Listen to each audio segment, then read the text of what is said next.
You are listening to Revenue Insights. Today, my guest is Srujan Joshi. He's the Revenue Operations Lead at EventMobi. Srujan's career has taken him from building and implementing CRM projects through to now leading the revenue operation, supporting revenue teams. Srujan, it's a pleasure. How are you?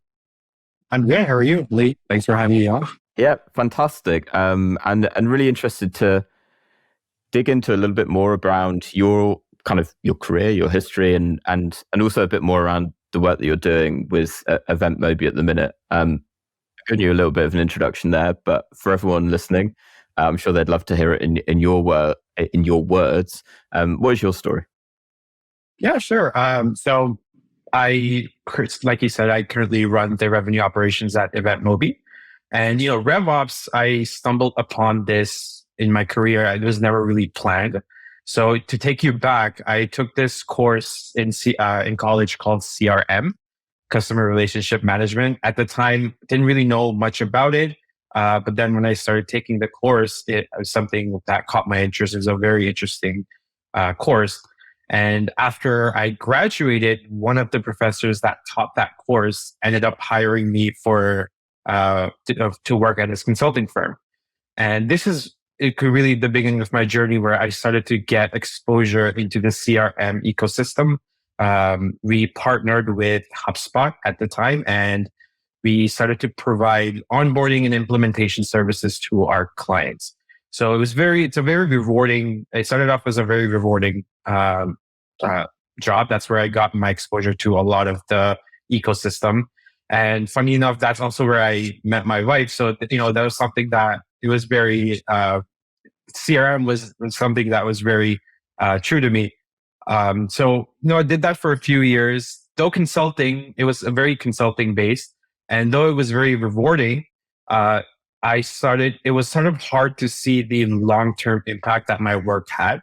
Because as I don't know if you know, but in consulting, it's very project to project based. So you're finished with one, you go to the next, and you don't really get to see like the impact your work had.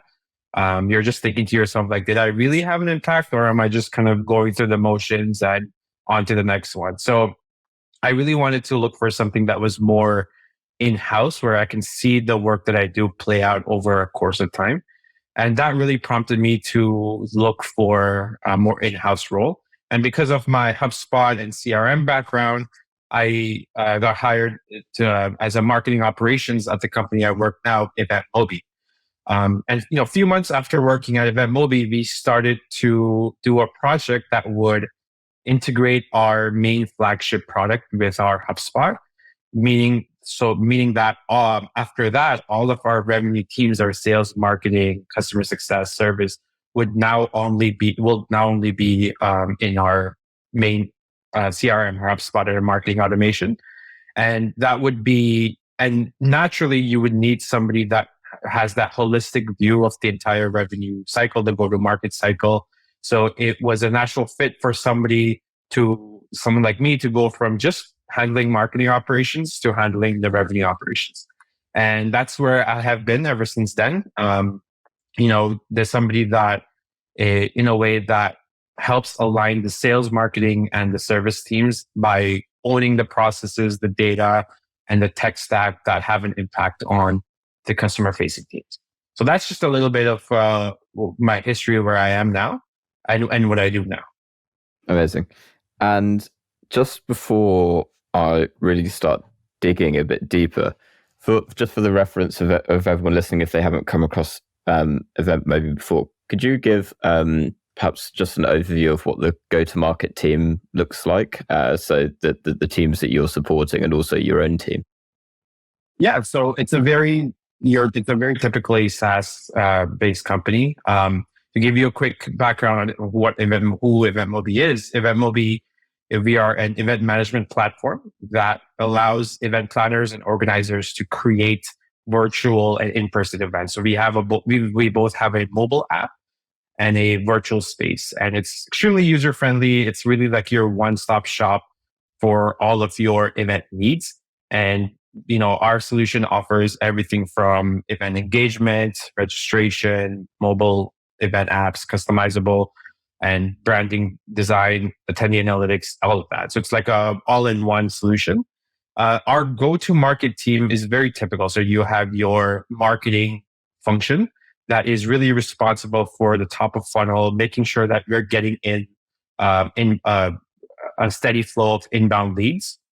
So across a lot of different channels, paid, website, events, all of those channels. And then those leads then get fed into our sales team. And our sales team is designed in a very SDR, account executive, and account management function. So the SDRs are the ones that really qualify the leads that come in from the marketing. Our account executives are the ones that further qualify, craft the solution, and eventually close the customer. And our account managers are the ones that really nurture that relationship and build that relationship over a long term.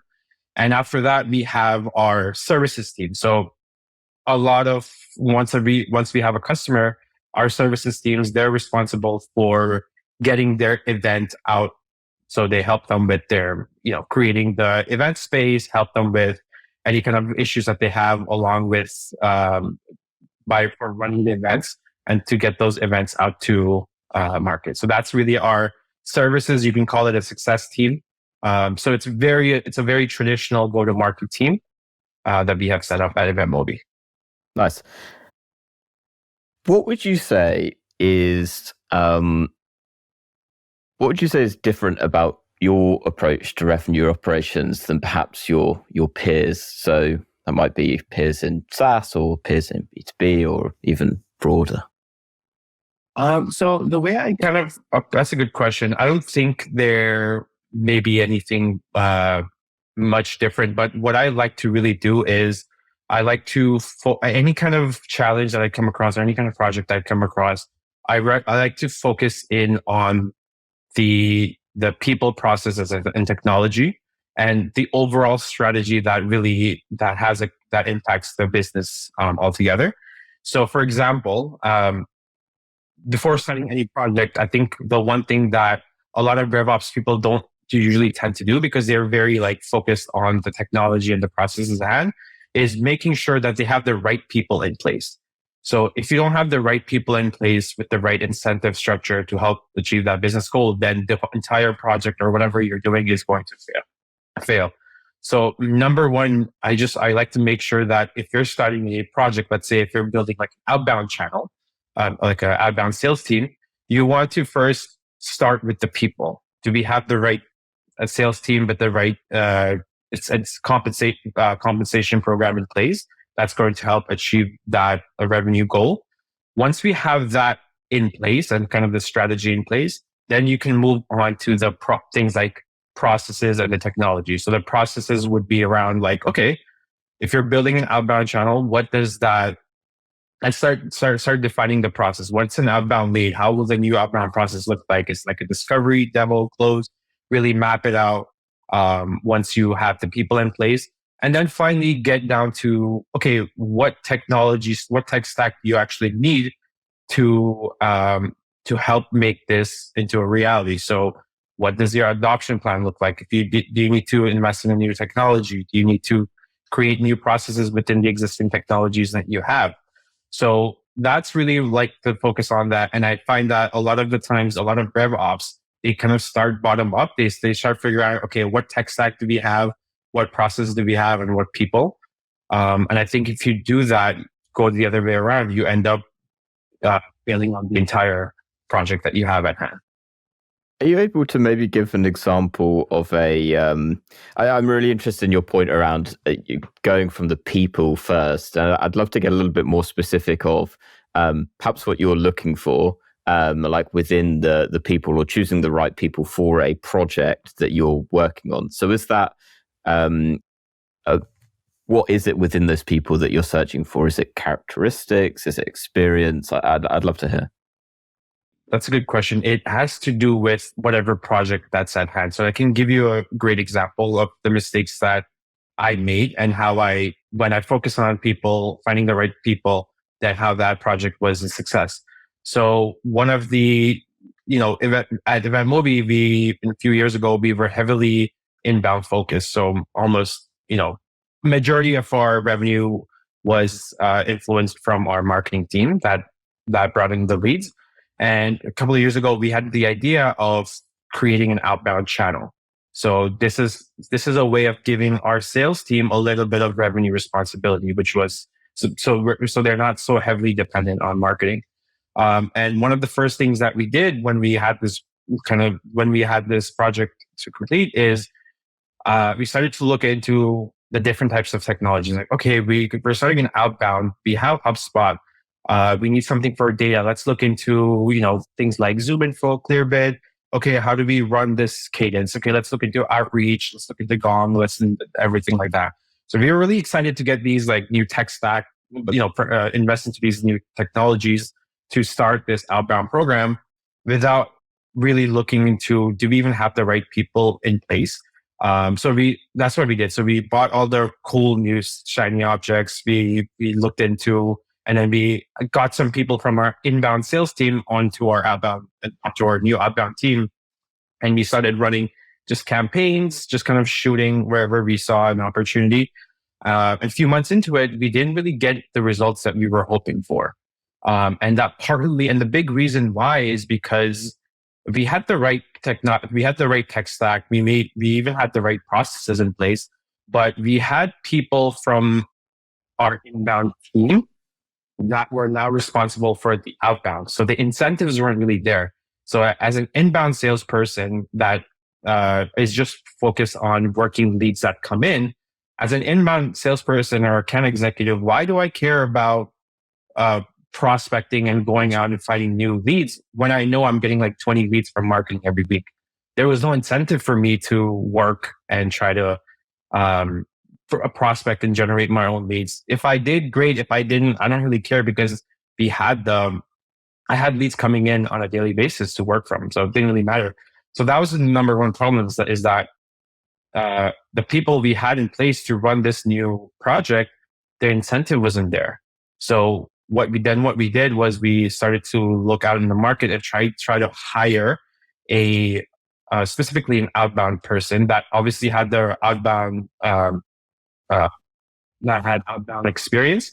And we also changed the compensation structure of their plan to incentivize more prospecting.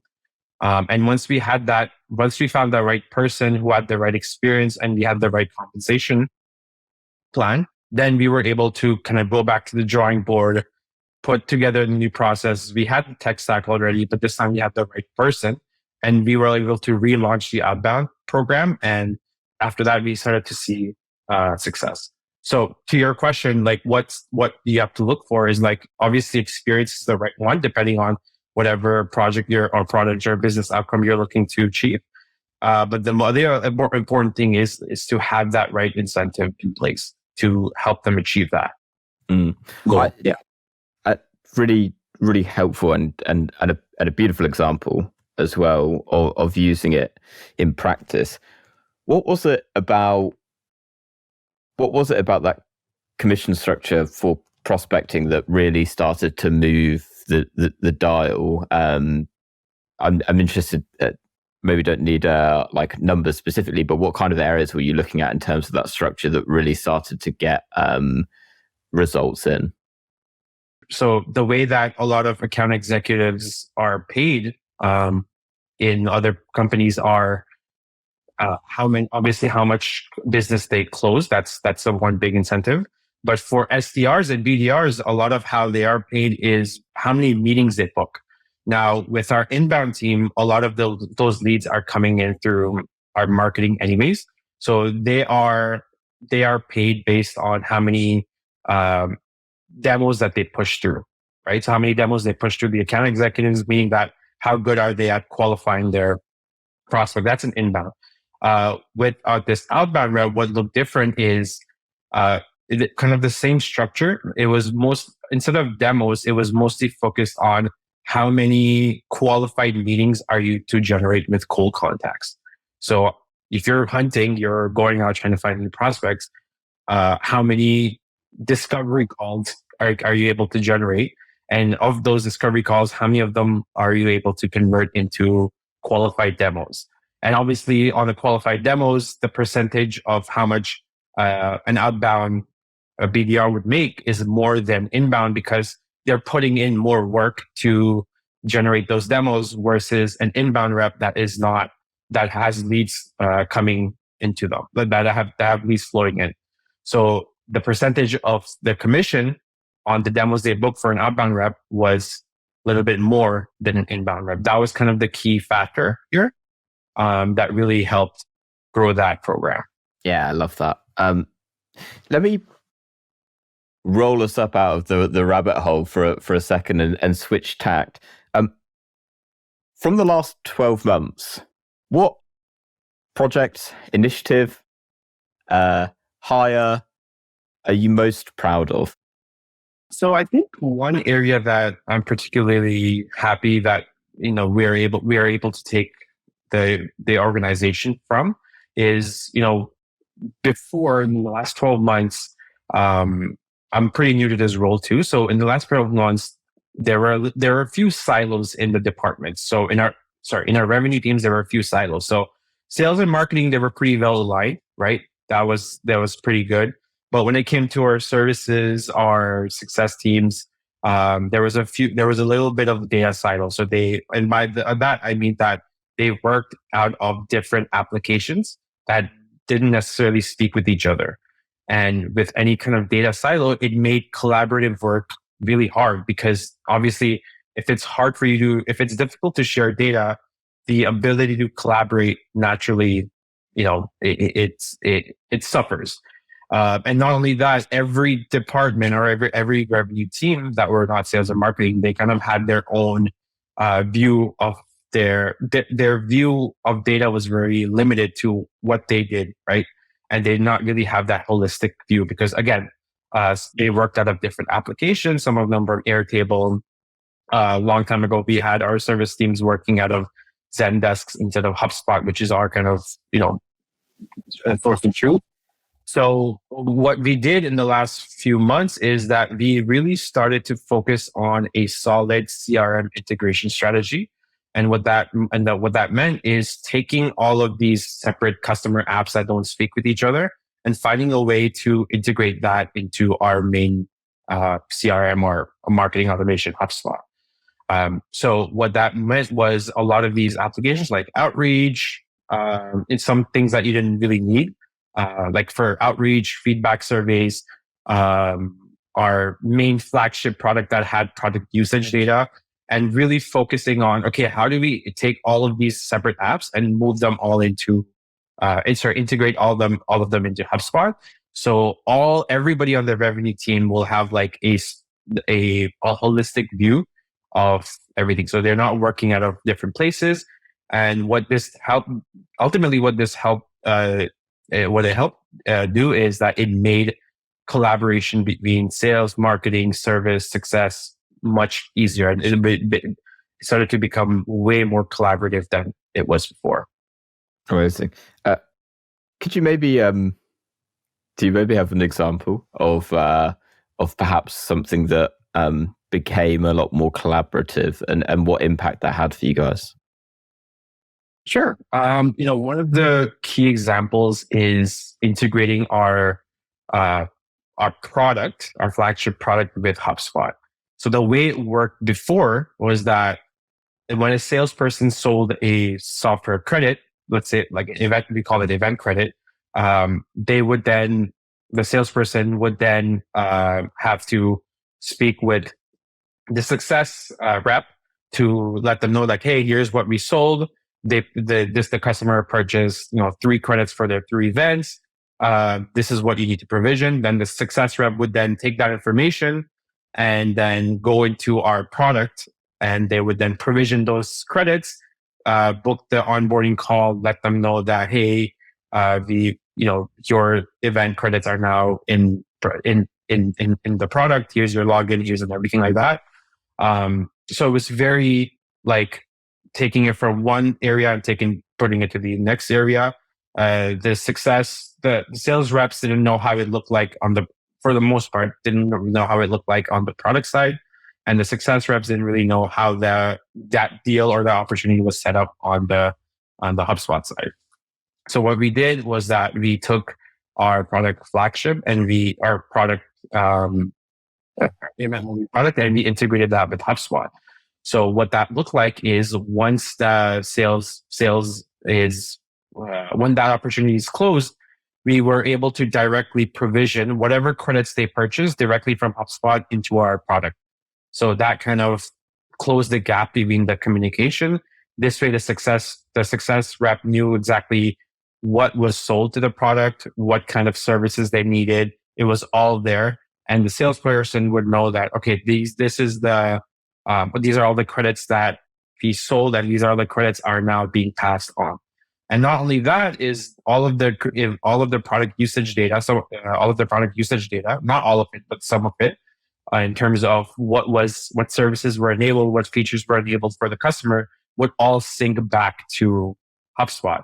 And what this would do is, like, now that we have this information in HubSpot, marketing is also able to run very specific marketing campaigns to specific products. So this kind of elevated not only did it help improve collaboration between sales and success, it also helped elevate our marketing campaigns. Ooh, so I love this.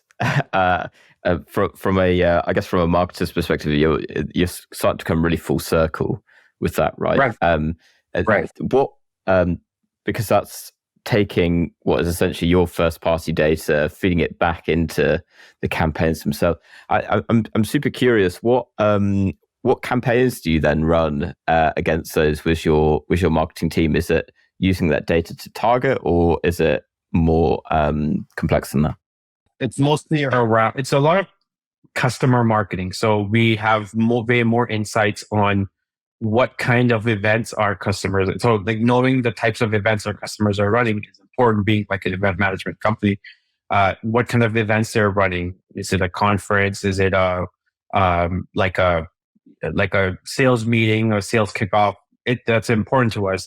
Letting us know, like, hey, what features are you currently using, right? So if you're not using a specific feature that's enabled in our configuration, then as customer marketing, we want to help you use that product. We know exactly what features that are enabled, which are disabled, and this way we know what kind of campaigns to run after you. So specifically customer marketing, it elevated that quite a bit. Beautiful. Moving into 2024, as we are recording it second week of Jan right now, given what you've done in the role so far, what are your goals for 2024? What are you really hoping to achieve now that you've, by the sounds of it, got that foundations in place and you get into a point where you've really got a system of truth? What are you hoping to now do with that? My main focus in 2024, and it seems like this is a focus for a lot of revenue operations folks that I come across in my in my little forum that I'm part of, is that they're really trying to improve their organization's analytics maturity model. So, if you're familiar with the Gartner's analytics maturity model, where you kind of have like 5 stages of an organization. This is like one side of the first stage is a very unstructured organization where you don't really have the data, you can't track audience engagement, you lack the technology and analytics and skills on one side. And on the other side of the maturity model, you have a very prescriptive model where where an organization is able to answer the question of, okay, what should we do next? So they're able to identify suggested actions from predictive data, and they're able to have distinct access to raw data, reporting, and tactical, all of that information. So my focus this year is try to move the needle and go more towards the prescriptive side of our analytical maturity model. And what that looks like is really focusing in on bringing in more data points into an organization. So this would help our revenue teams leverage a lot of the data that they have and drive really actionable behavior. So bringing in a lot more data points for all of our revenue teams. What that looks like is for example, in our organization, it's important to know how many members our customers have, because a lot of our customers are associations. So we need to know, okay, how many members does your association have? Because that plays a huge role in the types of products you will purchase from us. So having that data point in. So that's one of the things we're working on, is like all of these key data points that are important for us, for the business to grow. How do we bring them into our database? And once we bring them in, how do we obviously make sure they're accurate, they're consistent? And not only that, how do we get our revenue teams to start using this data? So it's one thing having these data points in our CRM, but it's another thing. About having our revenue teams, the people that work with customers on a day-to-day basis, actually leverage it. Because if they don't know how to leverage how many members we have for our customers into selling more or driving more revenue, then it's kind of pointless. So that's kind of the area that I'm looking at. And obviously continue to get rid of a lot of data silos. Like if there are applications that our teams are using and they're not talking back to our CRM, then how do I get them to start? How do we integrate those? So LinkedIn Navigator is another example that we're looking into right now. So our account managers, they use LinkedIn Navigator heavily, or at least we're trying to get them to use it heavily. But the problem with that is, with the current integration with HubSpot, it's not the best. So how do we move that into HubSpot? So essentially, the goal for me this year is like, okay, how do we take our organization that kind of falls in the middle of, in my opinion, of the analytics maturity model? We're very diagnostic. So we are able to answer the question of, why did something happen? We can see correlation and causation, and try to move that more into more of a predictive, prescriptive model, where we're not only able to predict trends by analyzing past data, but we're also able to be extremely prescriptive with actions. I love that. And I would love to hear how that goes later in the year as well. So maybe we'll have to get you back when once you've had a chance to really start to roll some of that out. Yeah. Let me, I want to ask a question like less specific to your day-to-day, more on revenue operations as a whole. What would you say is the biggest misconception of revenue operations? So, RevOps, it's a relatively new role. A lot of organizations are still trying to, I would still say in 2024, still trying to figure out where exactly does this function fit within the organization. And the biggest misconception that I see nowadays is that, hey, RevOps is only for startups. It's not for bigger companies. It's only if you're a startup, if you're growing, it's only for you.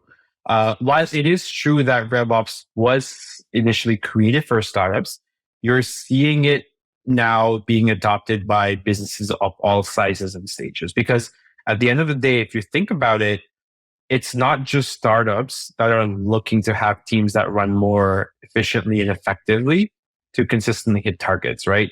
Everyone is looking to build sustainable growth. And though that's kind of the misconception that I see a lot, I do at the same time see a lot of larger businesses looking for this role. They may not call it RevOps, they might call it sales ops, or whatever the case may be, or data and revenue ops. It's still there for a lot of. It's still needed for higher companies or bigger companies, because you need to build a more effective and efficient revenue cycle. And the other misconception that I also come across is that they oftentimes conflate RevOps with sales ops. Now, I can see where this confusion comes from. It's primarily caused by the word revenue. So people, they view that, hey, RevOps is just another name for sales ops. And though they're not the same, obviously sales ops is very specifically focused on the operations of the sales team. And RevOps is focused, it takes a more holistic view, right? So focusing not only on sales operations, but also marketing and CX operations. So In another word, you can see sales op is viewed as a subset for RevOps, but in reality, it's really just like a holistic approach. If I may, on your first point, I think I'll offer my perspective from doing about 60 of these episodes. So I think it's what you described is a common perception. Although having spoken to RevOps, both from startup companies right the way through to even going into enterprise size companies, often the challenge is I think it's easier. Most people that I talk to speak to the importance of bringing it in early. And why it's so important to bring it in early is often related to tech debt. It's often related to no one else is assuming responsibility for it. So you're able to take responsibility for a lot of the functions that revenue operations typically does. And I think it tends to flourish a lot more when it's brought in early and is able to really establish itself, because it takes time. And in larger organizations, the one thing often holding it back, and there's a couple of conversations that come to mind as I say this, that a lot of usually the responsibility that revenue operations has often been assumed by someone else at that time. Right. And so to the point that you're making, sometimes it's business operations, which is a bit more of like a legacy function. I've seen it in enterprise size companies where just the IT team is just responsible for the whole of the CRM, despite not looking at it in the same way. Yeah. And it's a lot of these legacy pieces that often are so well set in stone that make it so hard to bring in at that stage. So I think, I guess my prediction almost for 2024 is that that misconception will start to change more and more over time, because I think a lot more businesses are aware of it. But the challenge is being able to bring that in a way that doesn't cause too much disruption. Yeah, totally. I think it's like you said, it's really a difference between creating a foundation versus working with a foundation that already exists, like in bigger businesses. Startups, you can come in, you start with a fresh slate, you're starting building things from ground up. And then the bigger businesses, it's like you said, there's legacy people there, functions there, and you have to tweak the processes that are there rather than like revamping the whole thing. Yeah, absolutely. One final question, Srujan. What is one book that you would recommend to other revenue leaders? Maybe I would recommend this to everybody that's not necessarily just RevOps. But one book I would recommend is called, it's a funny title. It's called Getting Naked by Patrick Lenosi. I think that's how you pronounce his name. It basically is, it teaches you on how you can, as a business professional, how it's important to be vulnerable and it's okay to not know things at all times. And it's important to kind of let your guard down, be open to the fact that you're not, you don't know everything. And this will help you as a professional to, learn more, to grow more in your career, because you're not coming from a place of, I know everything. And if I admit to somebody that I don't know something, it's going to make me look bad.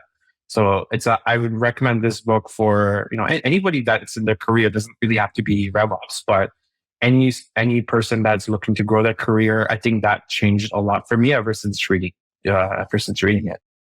Awesome. I love that recommendation, and completely concur with your learnings from it. Srujan, it's been an absolute pleasure chatting all things revenue operations today. Just before we wrap up, for anyone listening, perhaps they've got questions, perhaps you've piqued their curiosity and want to learn a little bit more, where can they find you?